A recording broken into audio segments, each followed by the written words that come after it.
Hey, this is Rick with Mike and Rick Outdoors, and today I want to show you about a new net I have. And I don't know if I'm pronouncing this correct, and I've got to keep checking my line back here, make sure a fish isn't biting it.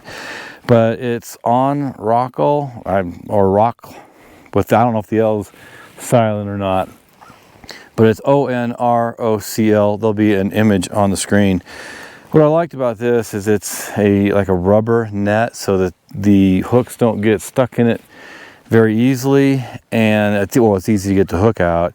It's about a 16-17 inch net, and that's enough for a lot of trout. And I'll have some specs or information on the screen about this.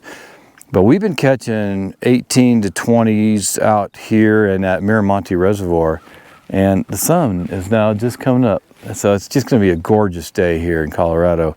I'm actually at 11 Mile Reservoir near Lake George, Colorado.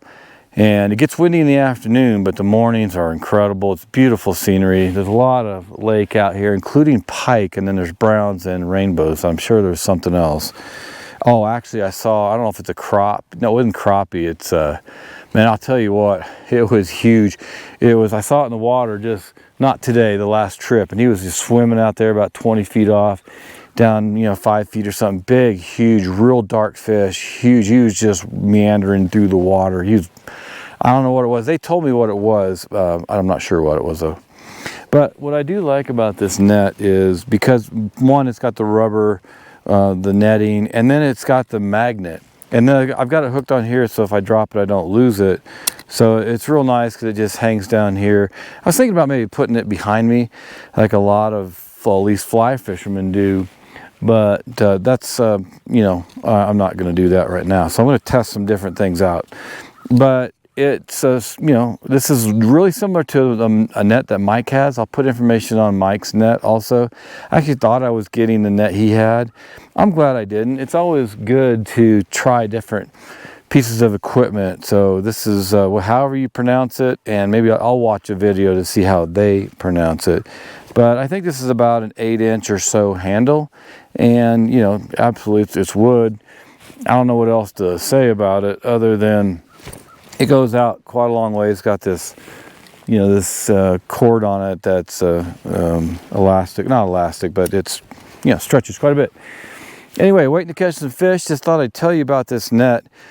And I've got a lot of new gear, and I just not fished before. Mike's done all the fishing, and I've been videoing him. But since I live out here, I said, hey, let's, without getting a whole lot of gear, I can get out here, get some trout, get some great catches, and have some fresh meat, some fresh trout for lunch and dinner. So that's why I started doing this. Plus, living here, I can get out here and get videos, and I don't have to wait for Mike to come up here to get some great trout fishing videos. Anyway, just wanted to show you this net. We'll see how good it is. I'll do a follow-up review someday and tell you what I think. And I'll probably have different nets in the future too. All right, that's it.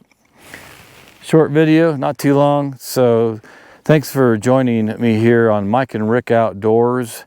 And like, subscribe, share, and turn on notifications so you'll be alerted as soon as we put out new videos. If you got any comments, questions, or you got a net that you really like, please leave a comment or leave that information, because we respond real quickly on this channel. And we like to offer advice, learn, so we can give better advice in the future. Because Mike and I are both new to this trout fishing. I grew up fishing with trout with my dad in Oregon, but I really didn't fish hardly at all. And I skunked him every time I went out, I believe. But, we are, just 3 years into this. Mike started fishing 3 years ago. I'm going to put a picture up of what we looked like, or he looked like, our first time out fishing down by Pagosa Springs. It's pretty funny. Just a couple, redneck boys, not knowing what we were doing. Caught some good fish though. It was a fun trip. And it was beautiful weather. Pagosa Springs is a gorgeous place. So you'll have seen that image already. And we're starting to dress a little bit better. We're learning more. We have a lot to learn. So if you have any advice at all on the fishing, ways to fish on the trout, and gear, whatever, please leave a comment. We'd love to hear from you. Well, thanks for joining us here again on Mike and Rick Outdoors. And I will see you, or we will see you in the next video.